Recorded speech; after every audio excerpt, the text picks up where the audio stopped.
오늘 함께 나눌 말씀의 제목은 가이사라 빌립보에서입니다. 여러분, 질문이 바뀌면요, 사람을 만나서 이렇게 질문을 하게 되고 질문에 따라서 답을 하게 되는데, 질문이 바뀌면요 미래가 바뀐다는 말이 있습니다.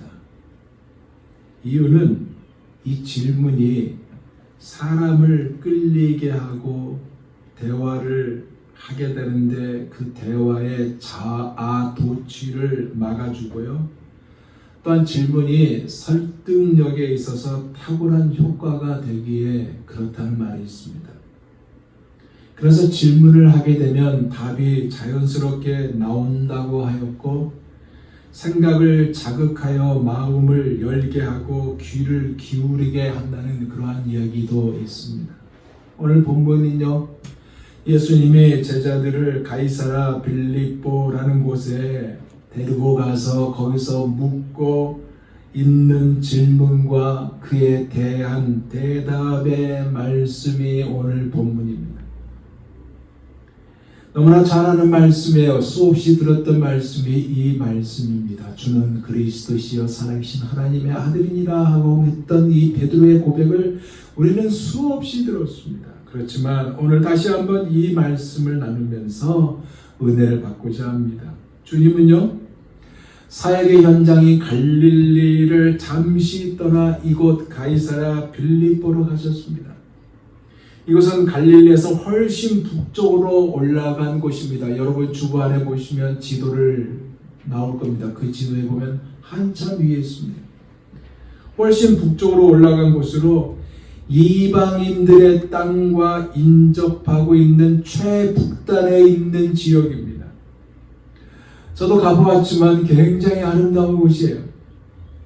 이스라엘 전 지역에서 가장 아름답고 풍요로운 지역 중에 하나가 바로 이곳입니다. 그런데요, 희한하게 유대인들은 이곳을 잘 찾지 않고 있습니다. 이유가 무엇이냐? 이곳에 수리아인이 살고 있고 헬라인이 주로 많이 살고 있기 때문에 이방인들이 거주한 곳이라 생각하여 유대인들이 그리 많지 않습니다. 다음 사진 한번 보여줘 보세요. 많은 숲이 우거져 있습니다. 맑은 물이 1년 내내 흐르는 참으로 아름다운 곳이 이곳입니다. 저 사진에 보면요, 저기에서 그냥 땅속에서 나오는 물이 그냥 1년 내내 나오는 곳이에요. 이곳의 지명은 바니아스, 원래는 파니아스입니다. 바니아스인데 아랍 사람들이 이 피 발음을 잘 못한대요. 그래가지고 바니아스라고 이름이 지어진 곳이 바로 이곳입니다. 이곳의 이 바니아시란 뜻이 뭐냐? 그리스 로마 신화에 나오는 판신이라는 것에 관련되어 있습니다. 판신은 살림의 신, 다산의 신, 이 자기들이 섬기는 신이에요. 생김새는 몸은 사람처럼 생겼는데 얼굴은 염소입니다. 숲을 관장하는 신이에요. 여기와 관련이 있는 곳입니다. 이 지역에 물이 많아요. 숲이 울창하니까 아마도 이러한 관련이 있을 것이라고 생각됩니다. 이곳을 로마 황제 가이사 아구스토가요, 헤롯 대왕, 그러니까 예수님을 죽이려고 했던 헤롯 대왕에게 하사를 했습니다. 그리고 그 후에 그의 아들 헤롯 빌립 2세가 이 도시를 새롭게 정비해서 로마 문명의 중심지로 꾸미게 돼요. 황제를 기린다고 해서 가이사라라고 이름을 했고, 지중해 연안의 항구 가이사라는 항구가 있는데 너무나 아름다운 곳이거든요. 그 항구와 구분시키기 위해서 뒤에다가 자기 이름을 붙였어요. 그래서 가이사라 빌립보라고 그렇게 이름이 되어 있는 곳입니다. 헬몬산, 1년 내내 눈이 쌓여 있는 헬몬산 그 남쪽 경치 좋은 자락에 있고, 지중해성 기후에 영향을 받아서 강수량이 많습니다.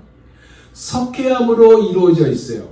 그래서 이 산에 비가 내리고 강수량이 많으면 그 물을 흡수해다가 이 가이사라 빌립보에서 땅에서 샘처럼 계속 솟아나는 곳이 바로 이곳입니다.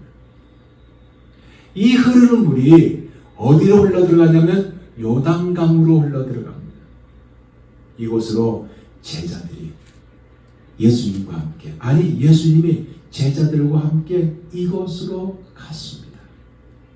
풍요와 다산의 신, 살림의 신, 판을 위한 신전과 로마 황제를 위해서 신전을 세워진 거대함과 화려함에, 다음 사진 있으면 보여주세요. 신전 나오는 거. 기 죽이는데 딱 알맞는 이곳으로, 저렇게 된 신전으로 제자들을 이끌고 가셨습니다. 그러면 왜 이곳으로 주님은 제자들을 이끌고 가셨을까요? 오늘 본문은요, 주님이 왜 이곳으로 가셨는지에 대한 이유를 말씀하고 있지 않습니다. 다만 주석을 찾아보니까 쉬고 싶어서 찾았다라고 주석은 소개하고 있어요. 그런데 저는요, 말씀을 준비하면서 제 마음에 가진 생각이 있었습니다. 이것은 단순히 쉬려고 이곳으로 가셨다는 이유가 되지 않는다는 생각이 계속 제 마음을 두드렸어요. 왜냐하면 만약에 주님이 쉬려고 이곳으로 가셨다라는 것이 이유라면 이렇게 화려하고 웅장한 우상 수호물로 된 이곳으로 가실 이유가 없는 것이죠.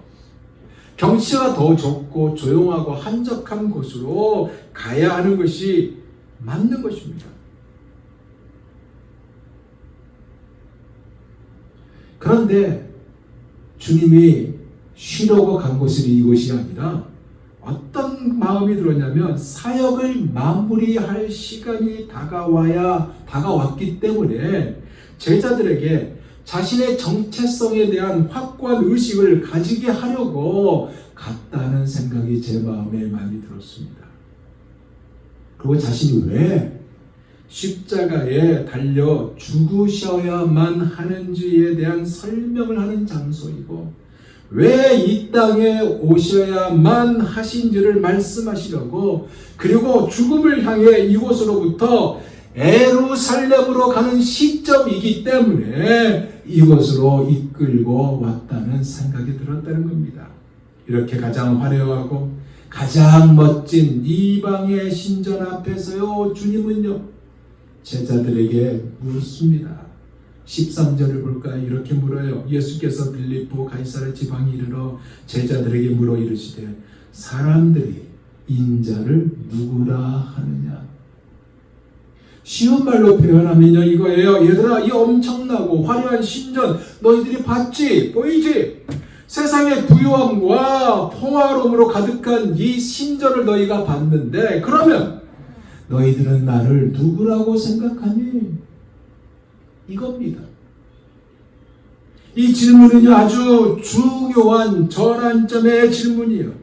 왜냐하면 먼저 제자들의 신앙을 시험하고 있고, 예수님도 당시 사람들이 자신을 누구라고 말하고 있는지를 잘 알고 계시기 때문에 제자들을 확고한 신앙 위에 세우시려고 물으셨기에 그렇습니다. 이 질문에 제자들의 답이요, 더러는 세례 요한, 더러는 엘리야, 에레미야 또는 선지자 중에 하나라고 한다고 답을 해요. 14절을 볼까요? 이르되 더러는 세례 요한, 더러는 엘리야, 어떤 이는 에레미야나 선지자 중에 하나라 하나이다. 왜 세례 요한이라고 했을까요? 세례 요한처럼요, 예수님이 회개의 복음을 전했기 때문에 세례 요한이라고 그렇게 생각했고요, 예수님을 보고 목배임을 받아 죽은 세례 요한이 다시 살아난 것처럼 생각했기 때문에 그렇습니다. 그렇게 생각한 대표적인 사람이 누구예요? 바로 헤롯 아닙니까? 엘리야라고 했던 이유는 예수님이 큰 능력으로 많은 이적을 나타내셨기 때문에, 더구나 말라기에서 예수님이 즉 메시아가 오시기 전에 엘리야가 나타날 것이라고 예언되어 있기 때문에 그렇게 생각했어요. 물론 구약에 예언된 엘리야는 바로 세례 요한을 가리킨데도 말입니다. 그렇게 생각했다는 겁니다. 에레미야라고 생각했던 이유는 뭐냐? 예수님께서 백성들에게 대한 그 자비와 긍휼의 심정으로 여러 번 우셨기 때문에 예수님을 눈물의 선지자로 에레미야 선지자로 간주했다는 것입니다. 또 다른 사람들은 예수님을 다시 살아난 선지자 중에 하나라고 생각한 거예요. 그런데 여하튼 이렇게 보든 저렇게 보든 여러분 예수님을 하나님으로 생각하지 않고 사람으로 봤다는 겁니다. 사람으로 보았지 하나님으로 보지 않았다는 것입니다. 그러면 왜 이들이 그렇게 했을까요? 진정으로 예수님을 알지 못했기 때문에 그렇습니다. 지금도 여러분 많은 사람들은요 예수님을 어떻게 생각합니까? 이렇게 생각해요. 유대인들과 회개인들은 예수님을 선지자들 중에 하나로 생각해요. 예수를 안 믿는 일반 모든 사람들을 예수님은 종교가나 도덕적인 선생으로 생각해요. 그러니까 세계 4대 성인 중에 한 사람으로 그렇게 기록하지 않습니까? 우리가 공부할 때 그렇게 들었어요. 다 들은 얘기 아니에요? 예수님이 제자들이 말한 그들의 답을 들으신 후에 다시 제자들에게 예수님이 물으시는 말씀이 15절이에요. 봅시다. 이르시되 너희는 나를 누구라 하느냐? 무슨 얘기냐면 그래 세상 사람들이 나를 누구라 하는 것 좋아. 그렇게 하느냐 하는 것과는 별도로 그러면 너는 나를 누구라고 생각하고 있니? 라는 이 질문을 주님이 던지셨습니다. 이에 베드로가 이렇게 답하죠. 16절 시몬 베드로가 대답하여 이르되 주는 그리스도시요 살아계신 하나님의 아들이시니이다. 여러분 이것은 그의 신앙 고백이죠. 베드로 혼자만의 생각이 아니에요. 다른 사도들도 똑같은 마음이었을 것입니다. 베드로가 먼저 말했을 것이라고 저는 생각해요. 신앙 고백을 한 겁니다. 그 신앙 고백 안에 보세요. 그리스도라고 하였어요. 그리스도라는 의미는 메시아라는 의미예요. 즉 기름 부음을 받은 자라는 의미입니다. 여러분 구약 시대에 기름 부음을 받은 자들이 있어요. 선지자, 제사장, 왕 이들만이 기름 부음을 받은 자들입니다. 그러니까 베드로의 이 고백, 그리스도요라는 이 고백에는 예수님은 왕이시며 예수님은 제사장이시고 예수님은 선지자이십니다라는 고백을 한 것입니다. 그리고 하나님의 아들이라고 했어요. 이 의미는요, 하나님의 본체이시며 동시에 완전한 사람이십니다라는 고백을 한 것이에요. 하나님의 아들은요, 하나님에 대한 독특한 관계를 말한 것입니다. 즉 하나님 자신의 깊은 곳에서 드러난 하나님의 자신이라는 말씀이에요. 그러게 요한복음 1장 18절에 이렇게 말씀하고 있잖아요. 본래 하나님을 본 사람은 없으되 아버지 품속에 있는 독생하신 하나님이 나타내셨느니라. 이렇게 하고 있어요. 즉 인간의 형체 안에 오신 하나님이고요. 그가 취하신 인간의 형체는 그의 하나님 되심을 숨기면서 또 그로 하여금 성부 하나님께 순종하도록 하는 것입니다. 또한 죄와 사망의 권세를 깨뜨리시고 부활하셨는데 이것은 결국 뭐예요? 그가 하나님의 아들이시기 때문에 그렇습니다. 이 고백을 베드로가 하잖아요. 베드로가 하니까 주님이 뭐라고 그래요? 기뻐하시면서 칭찬하십니다.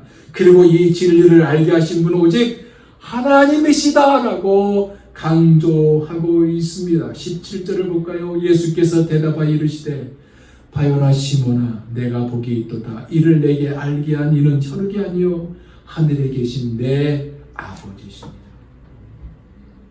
무슨 얘기예요? 믿음은요 하나님이 주시는 것이라는 말씀입니다. 여러분 사람으로서는 이 진리를 알 수가 없어요. 믿을 수도 없어요. 하나님께서 깨닫게 하시지 않으면 이 진리를 알 수도 없고 자력으로는 결코 구원에 이르는 진리를 깨달을 수 없습니다. 우리가 예수 그리스도를 아는 이 지식을 소유하게 된 것은 전적인 하나님의 은혜입니다. 하나님의 선물이에요. 아멘. 이 반석 위에 주님이 교회를 세우시겠다고 말씀하고 있는 것이 18절에 보세요. 또 내가 내게 이르노니 너는 베드로라. 내가 이 반석 위에 내 교회를 세우리니 음부의 권세가 이기지 못하리라. 우리가 이 부분에 대해서 잘 알아야 됩니다. 왜냐하면 교회를 세우시겠다고 하는 이 반석이 누구를 가리키는가에 대한 해석이 분분하기 때문에 그렇습니다. 주님 자신을 가리킨다는 견해가 있고요. 베드로를 가리킨다는 견해가 있고요. 신앙 고백을 가리킨다는 견해가 있습니다. 특히 베드로를 가리킨다는 견해는 어디의 견해예요? 가톨릭의 견해입니다. 이것을 바탕으로 교황에 대한 교리를 주장하고 있는 거 아닙니까? 베드로 이후에 교회를 세우시고 그에게 천국 열쇠를 주셨다는 주장을 하면서 베드로가 로마 교회의 감독이었기 때문에 베드로의 뒤를 이은 로마의 감독들은 교회의 기초의 권세를 이어받았다는 주장을 하고 있어요.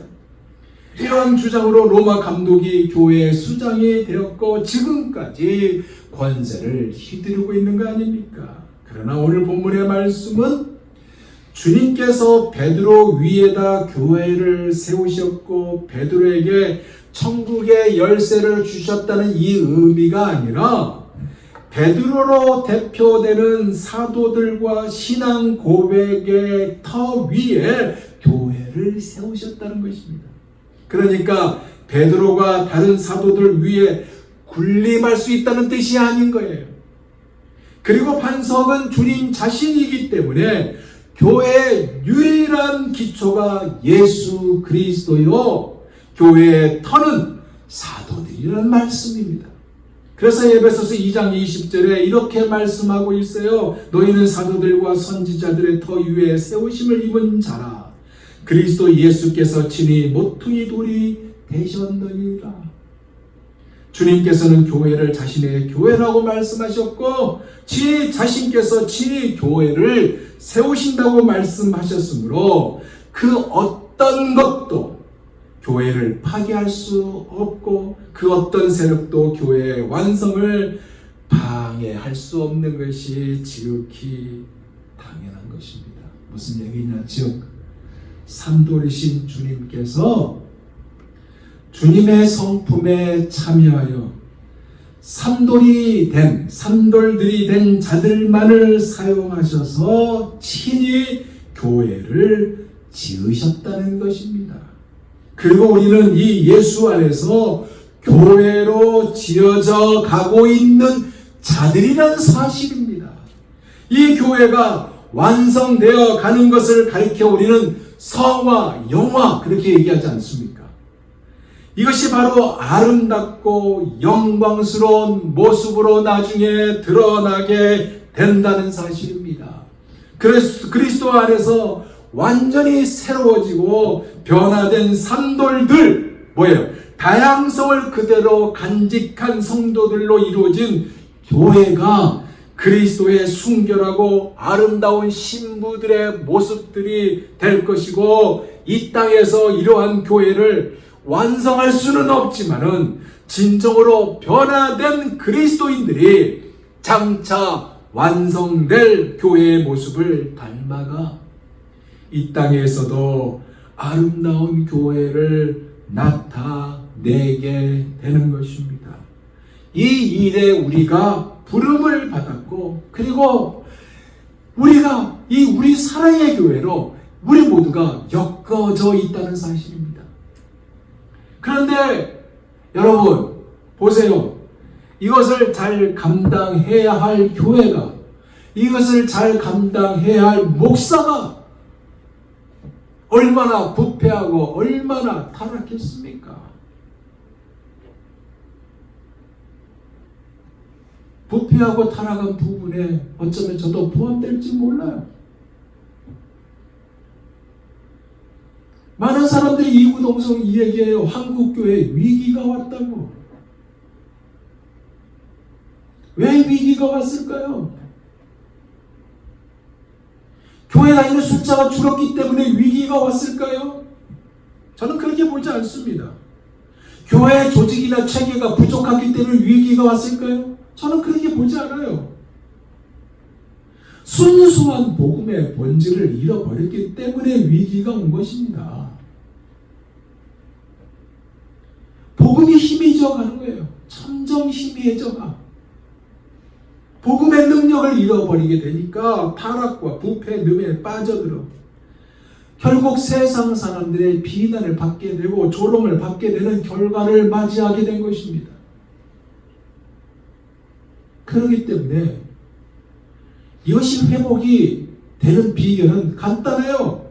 그리스도인다운 정체성을 찾는 것입니다.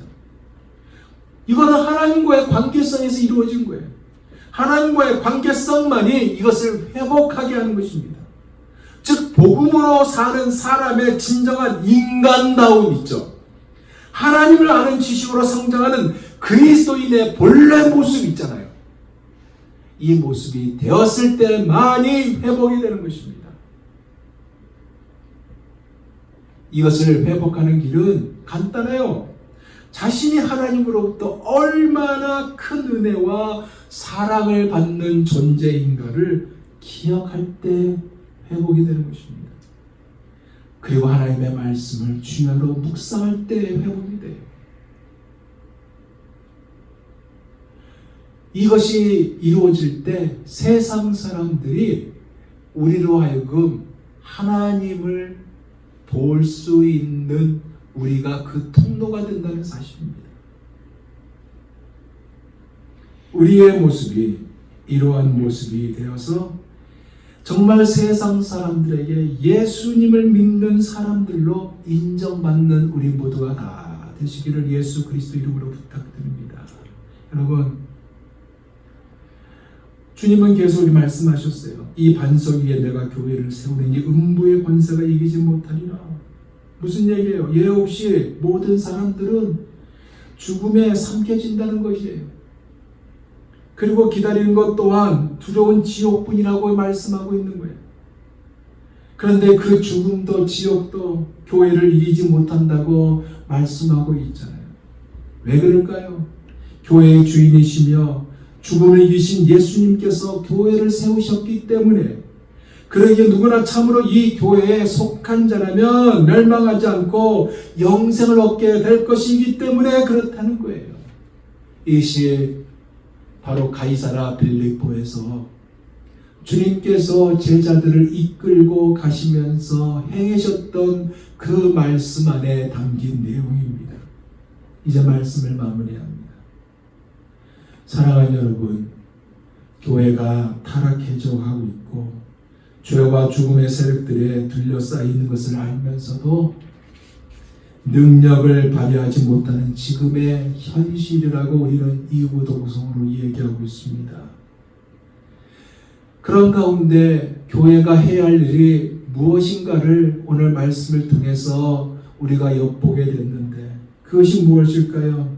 대장이신 주님 예수 그리스도의 명령을 따라 이 어두운 세력과 싸워서 그 포위망을 뚫고 그 생명 있는 곳으로 이끌어 나가는 것입니다. 그리고 악의 성 안에 갇혀 있는 사람들을 끄집어내서 생명 있는 장소로 이끌어 가야 되는 것이 교회의 일입니다. 사명이에요. 그랬을 때 주님께서는 천국의 열쇠를 주시겠다고 19절에 말씀하고 있어요. 무엇인지 땅에서, 무엇인지 매면 하늘에서 매일 것이라고 말씀하고 있고, 땅에서 무엇인지 풀면 하늘에서도 풀린다고 말씀하고 있어요. 그렇기 때문에 하나님께서 우리를 우리의 사랑의 교회라는 곳으로 묶어 주셨고, 이 교회가 천국의 복음을 선포하는 교회로, 하나님께서 가장 기뻐하신 교회로, 세상에서 가장 아름다운 교회로 가꾸어가는 우리가 되기를 주님께서 원하신다는 사실을 우리가 먼저 기억하면서, 나에게 주신 사명이 무엇인가, 그거를 다해서 충성을 다할 수 있는 우리가 되기를 원한다는 사실입니다. 오늘의 가이사랴 빌립보, 여러분 어디라고 생각하십니까? 오늘의 가이사랴 빌립보는요, 뭐한 다른 곳이 아닌 우리가 살고 있는 지금의 이 장소라고 생각됩니다. 화려하고 발전된 이곳에서 주님은요, 다시 한번 우리에게 신앙 고백을 요구하고 있습니다. 이 요구에 여러분은 어떤 답을 하시겠습니까? 예수님은 여러분에게 누구십니까? 세례 요한이다, 엘리야다, 예레미야다, 다시 살아난 선지자다 라고만 답을 하시겠습니까? 아니면 주는 그리스도시요 살아계신 하나님의 아들입니다 라고 고백하시겠습니까? 세상 가운데 살고 있는 우리입니다. 우상 숭배와 세상 그 세속 문화의 현장에 살고 있는 우리입니다. 코로나가 기승하고 있는 지금의 현장에서 주님이 너는 나를 누구라고 하느냐라는 질문을 던졌을 때 여러분은 어떤 답을 하시겠습니까?